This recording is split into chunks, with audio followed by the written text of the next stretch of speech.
welcome back to another episode of Girl What You Doing. I'm here with Zay, a St. Louis designer, creative, and community advocate. How y'all doing? So to start, you have a brand called PrayForMe. So what kind of inspired the creation of PrayForMe, and was there a specific moment that made you say, you know what, I'm gonna go for this? I would say what really inspired me to create PrayForMe, honestly, just growing up as a black kid in St. Louis. Yeah. I wasn't always super vocal, expressive, so I kind of wanted to find different ways to express myself through art, design. I played basketball when I was younger, but I really wasn't super verbal per se. So that makes sense. Just kind of channeling my different inspirations. Honestly. Yeah, a different way to express yourself. That makes sense. So what were the early days like? When did you start? Because I know I was first exposed to PrayForMe probably when I was in high school. Okay. So when did you actually start? That's great. When I started, honestly, so I really started my creative path in high school. As far as fashion design and clothing design, in particular, I didn't start until I got college at Mizzou, both Mizzou alums. But honestly, in high school, I really started just dabbling in photography, modeling, a little bit of fashion design, but not nothing on the technical side. All right, and then where did the name come from? What does it kind of represent? I feel like that's something I've always wondered. That is the name PrayForMe. I really just felt inspired by everybody that looked like me, that had similar experiences to me, growing up in a city like St. Louis that had so many different implications, systemic racism, just being a black kid growing up in the environment, that we grew up in, it's different. Everybody, I feel wants to kind of be embraced and be prayed for as we navigate, different situations and experiences in life. And just navigating that myself, I feel like that was a good way to name the brand. And just my experience. At first I was like, okay, this is gonna be just a creative trial, and then I was like, well, I really didn't develop it into a streetwear brand, so I was like, yeah, pray for it. I love that. Okay, and I feel like that I wasn't going to ask this just yet, but I feel like that kind of goes into another question. So how has it expanded into more than just clothing? So I know you have even interactive experiences for people to actually physically attend. So how has it kind of expanded over the years? It really started off, so when I was in Mizzou, I had conducted a couple art exhibits. Okay, that's really cool. And I did a few different pop-up shops as well, but I really just wanted to get on the side of exposing myself more or giving people the chance to see my art in person. I feel like that physical appeal is different. And kind of going off of that too, when you were talking about people being able to physically experience your brand, I feel like now we're in a time where a lot of brands prioritize social media engagement, like having X amount of followers or likes and going viral and stuff like that. And so how do you kind of create such a personal experience for your consumers without having all of the likes and followers and interaction? I feel like me personally, and a lot of my friends, my close friends, they kind of kill me about this. They bro, you think you're so serious, X, Y, and Z. I'm never super vocal or up in front on social media. So it's been kind of different for me as a creator, just constantly finding different ways to produce media constantly and figuring out what the consumer wants, what social media users kind of perceive. It's kind of been a different experience. So I kind of just operate individually, how I plan to expose my art and whatnot and the designs. And lately I've been trying to get more in the mold and more in my bag of more physical and constant material as well as constant media. Just different ways. So I'm trying to expand as well. So it's kind of finding that balance. Not oversaturating yourself, but kind of delivering good quality content. And that's kind of what my huge focus has been on. Okay, so I definitely feel you because I'm an introvert and obviously I have a podcast. That's something that's based on social media. You promote yourself on social media. Right. And so I'm the type of person, I would log out of my main Instagram for weeks at a time. My friend was telling me, she was like, how are you going to, build this brand and you don't even build your personal brand? She was like, you just post and disappear. I'm like, that's true. But I feel like it's definitely important to find a balance. Do you think, not do you think, because I know it has, how has being from St. Louis kind of shaped your style in the way you kind of work in your work ethic, I should say? I think immensely, immensely. Being from St. Louis, it just teach you honestly to have a good work ethic, to Yeah, I you know agree. work as hard as you possibly could. Yeah. Me personally, just understanding how to navigate the world, like you have to wake up really every day and try hard. Yeah. And life is hard, honestly, just navigating different experiences. Um, so that mindset is just really one of my favorite kind of analogies is like growing like a flower out of concrete. And I feel like a lot of kids, a lot of people from St. Louis had the same experience, you know. And I think that kind of helped shape Pray For Me as well. Just that analogy and that concept and that thinking. It's really St. Louis. It's St. Louis. And I definitely think St. Louis to teach you how to have a good work ethic. Because I remember seeing something a couple years ago when it was like St. Louis has the most Black female entrepreneurs. So just little stuff like that just goes to show Crazy. how it is. So do you think that St. Louis gets enough recognition in fashion compared to larger markets? I would say definitely not. And there's various reasons why. You know, we in the Midwest. A lot of the immediate like attraction and notification comes from East and West, not necessarily like the Midwest or the middle of the country. So, but St. Louis is very unique. I feel like everybody has their own style. Yeah. I feel like as a whole, we probably like nowadays, like me personally, and you probably don't think this, but me personally, I feel like we could probably be a little bit more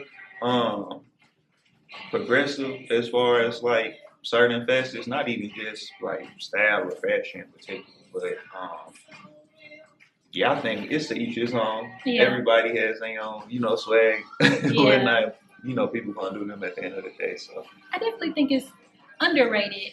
And I will say, there's been times where I went out of town and kind of looked around nah, for and sure. I'm like, it's kind of tacky. What does your creative process look like? Or I guess, where do you usually get your inspiration?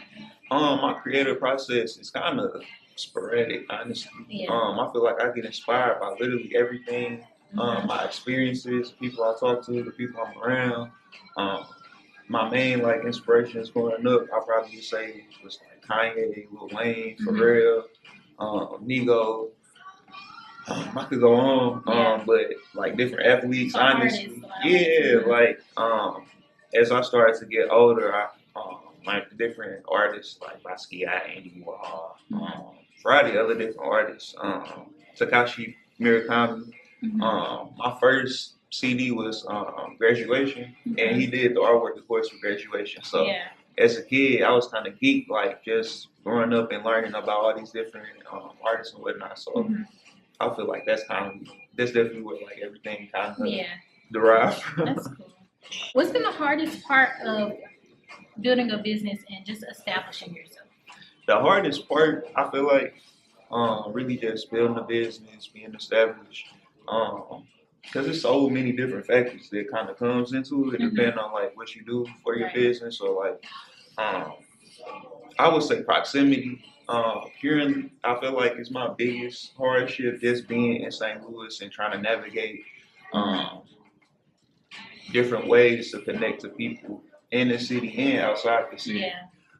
It's kind of difficult being in St. Louis, especially being in like design or art. We have a immense and crazy like art scene. I agree. But, I feel like after you get to necessarily like a certain point or you get to a certain threshold, it's kind of like you hit the ceiling here, and it's kind of hard to like navigate necessarily like just touching other bases and expanding. And that's really what I've been focused on this year and trying to like hit another gear next year. So. Do you feel like you've hit that ceiling in St. Louis? Like you've kind of done? I would say so, but honestly, no, because I could do a lot more. You know what I mean? I could do a lot more here as far as like community development and just expanding PrayForMe in general and my own like design skills. But I feel like I have done a lot to the point where like I'm starting to hit that threshold, and it's kind of just navigating that and just constantly, you know, expanding. So that makes sense. So I know you collaborated with a lot of celebrities, even like Young Thug, Anicia, Bees. Is there? I'm sure there's probably more. But how did you kind of go about getting your pieces out there? Like Young Thug, that's big. I know it's crazy. That's big. Honestly, So how did Thug's you one of do my that? favorite artists. Like, I feel like I'm a fan of it, shit. But For sure. honestly, just kind of making connections, being genuine, Yeah. building relationships with people, and just taking risks on social media, navigating different ways, and just being creative, trying to reach out to people. You know, Yeah. if you can't directly get in contact with them, you could probably connect or contact somebody that's in relation to them. You know what I mean? The V situation, I really hit him. He was like, you know, he had a show in St. Louis. I think it was him. Face, they was on like the Jack Harlow tour or something at the pageant. Yeah. And I hit him on Instagram when he said that he was in St. Louis, and one of my close, not even my close friends, so one of my close friends, Maddie Woods, he used to work with this photographer, this videographer, who had did some work for V's. And me and bro was cool, so he had DM. He was like, "Where if you trying to get in contact with V's, I think I still got one of his old lines, blah blah blah." I was like, "Yeah, bro, send it to me." Because when I had DM V's initially about being in St. Louis, he just liked the messages, but he didn't respond. It's so when I hit him, exactly. Yeah. So when I hit him, I'm finna text this nigga, bro, and then I text him, sent him the pictures again. He was like, "Yeah, just pull up in the fashion parking lot at this time, da da da da." I hopped on the bus, you know, showed him hella gear. We just locked in, and then I had sent him some more stuff, probably like a couple months later.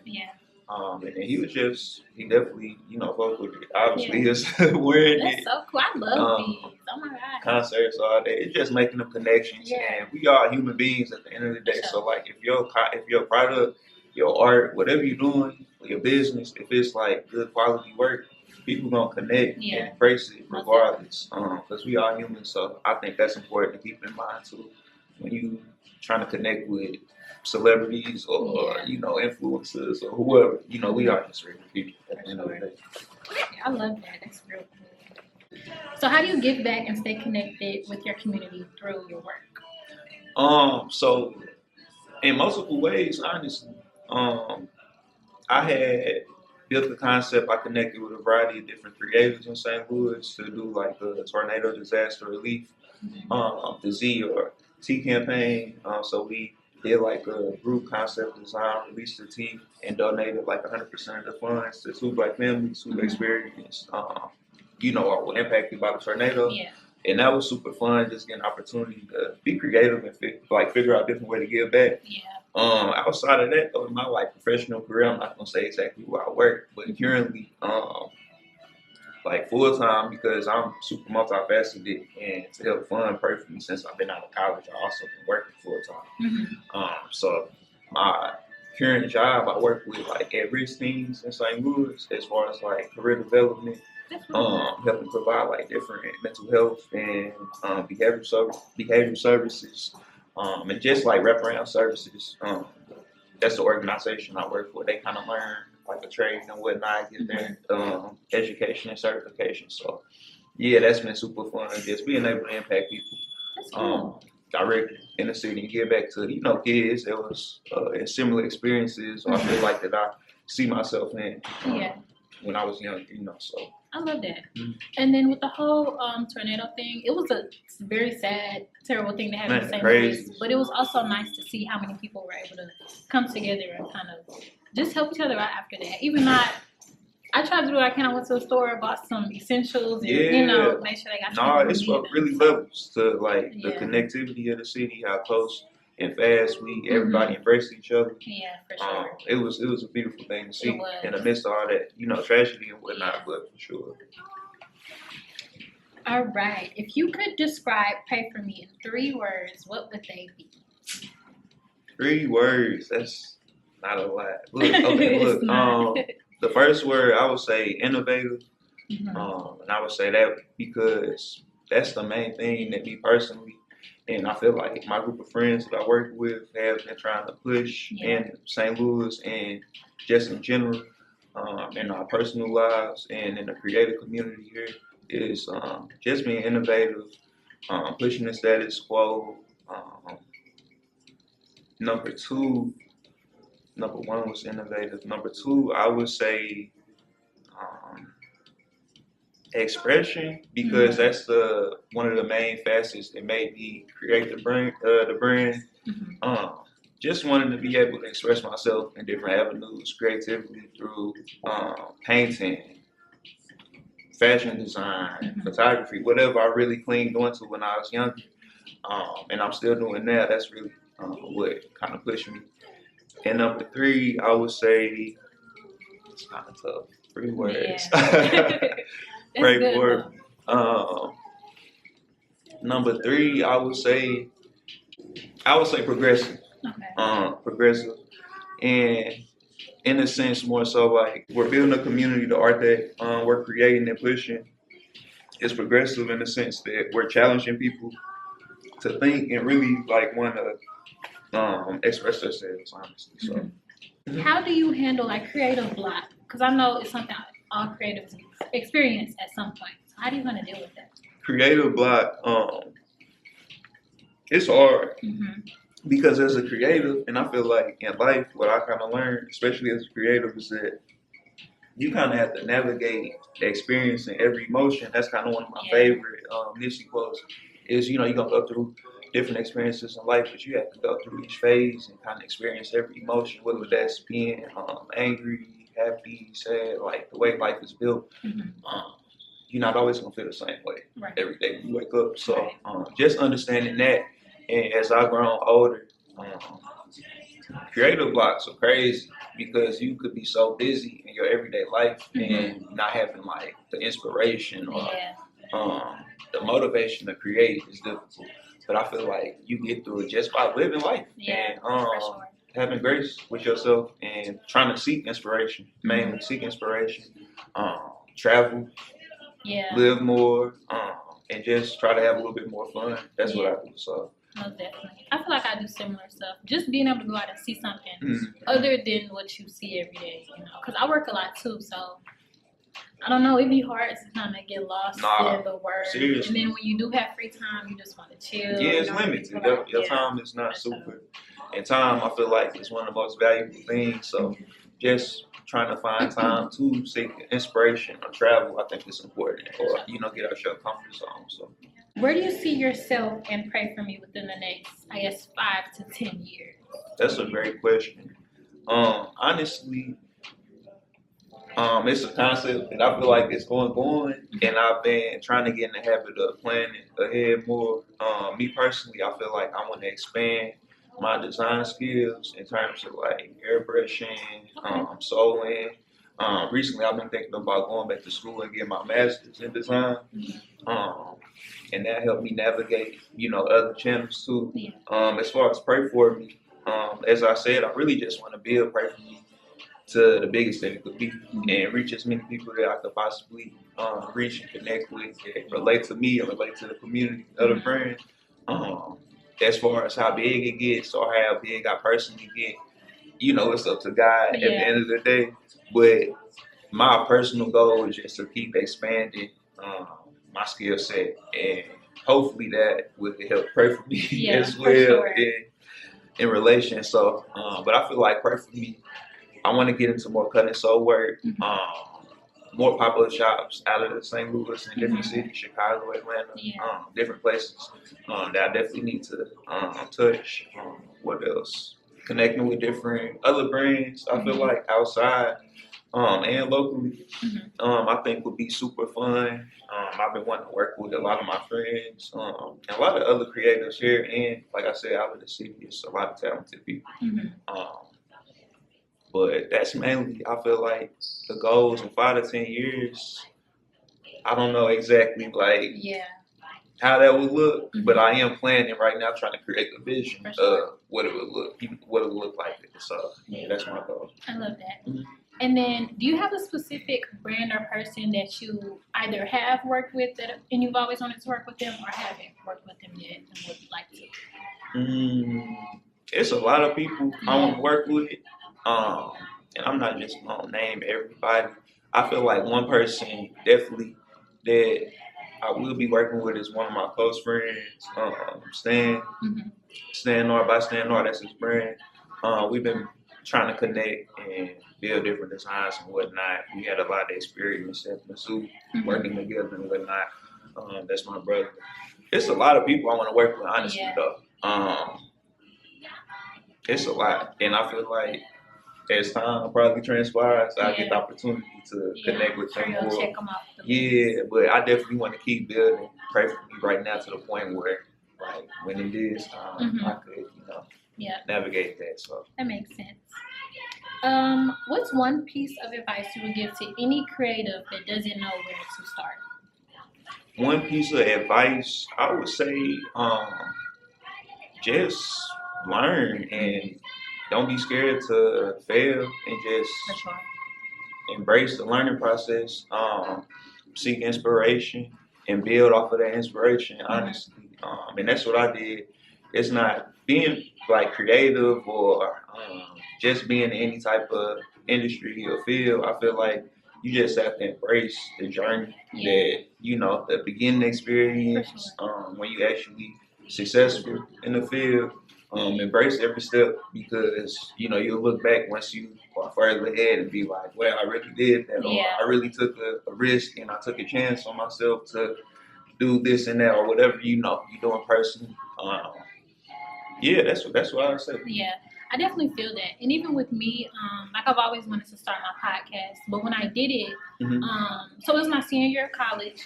But before that, I was like, oh, once I graduate and get my life together, then I'm going to start. But then I had to realize that I don't have to have my life together to start now. Seriously. And I'm happy I did because even, I think when I first reached out to you about coming on the podcast, I had just recorded my first episode. And in my head, I'm like, okay, I'm doing interviews, another interview like every month. But my first interview was last month, and I just hit a year. So it just kind of goes to show. Congrats. Thank you. So it just kind of goes to show that like it takes time to really, get comfortable and get yourself into it. It takes time to get in that mode and get comfortable and build, momentum. And it's just one of my favorite things that I can't think who like really said it. A lot of people say this, but they say like, do it now, do it scared. You know what I mean? And that's kind of stuck with me. Yeah. So, take a risk on yourself. For sure. If you don't take a risk on yourself, who will? Who will? Yeah, exactly. Okay, so what piece of advice would you give to your younger self? Piece of advice I'll give to my younger self. I feel like I would say go like full speed ahead and listen to your intuition. I would say that, life will change and go through different phases, and it will, get trying, but at the end of the day, it's gonna be amazing. And that's kind of what I say. Stay motivated, because that's kind of when I was younger. I was kind of super introverted, and like I said, I wasn't super expressive and whatnot. So just finding different channels like art, fashion, express myself, it did wonders as far as like me personally, me learning how to communicate more. So that's what I say to my younger self. So I know you said that you started when you were in college, right? So do you have, I know there's a lot of times, a lot of art. Do you have like a favorite piece that you created or a favorite, even project that you've worked on at all? I think, cause I've done so much work since college, and I feel like my creativity really kind of sparked in high school. But my favorite piece in terms of like PrayForMe, I would probably say is the recent Virgil Forever piece. It's crazy, like cutting so heavy, airbrushed on the front and then screen printed on the back. Everything I do is for the 17-year-old version of myself. That's one of my favorite Virgil quotes. And Virgil, he was one of my bigger influences and still is to this day. That's one of my favorite pieces, R.P. Virgil. What else? As far as paintings, when I was in college, I did a crazy ass like 5 feet, like True Religion, like 3-piece type collection for art class final. And I aced the final, of course. But the larger piece was crazy. It was like a person wearing like stacked True Religion denim jeans. In my class, they was like, why would he paint this? But they kind of didn't get the concept. Of course, being at a PWI. Yeah, I was about to say, that's one of my favorite pieces though, because it's not like super serious or like a lot of concept. It's just like art. I feel like art could be fun. For sure, always. You know, art could be anything, what you want it to be. So that was one of my favorite pieces. Okay. And then, what legacy do you want PrayForMe to leave behind? The legacy that I want PrayForMe to leave behind is just forward thinking, and innovative designs, storytelling, the Black and African American experience, the influence in the youth. So what should people expect from PrayForMe next? Right now, I'm working on like a lot of fall and winter pieces. PrayForMe, like the stuff that's about to be released is like in a different like world from like the past work I've done.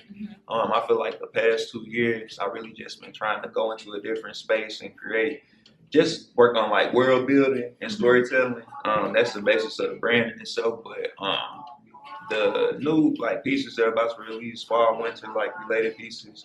I'm not gonna say exactly what they are, but we recently just like found the art studio space, so like I got a lot more time and more like a better environment to work in now. So we're gonna be doing a lot of work out of there. Just stay tuned. Yeah, be ready. But yeah, it's gonna be hot. It's gonna be crazy. All right, and then lastly, where can people find you on social media? And I'll put it on the screen for you. Sure. People can find me first. PrayForMe is WhyPrayForMe, WHY PrayForMe, on all channels, and then Instagram, Zayahead, ZAEAHEAD. I think that's about it. Those are my channels on Instagram, Twitter. Cool. Well, thank you so much for coming. I enjoyed the interview. It. If you stayed this long, be sure to like, comment, and subscribe, and tune in to the next episode of Girl With You.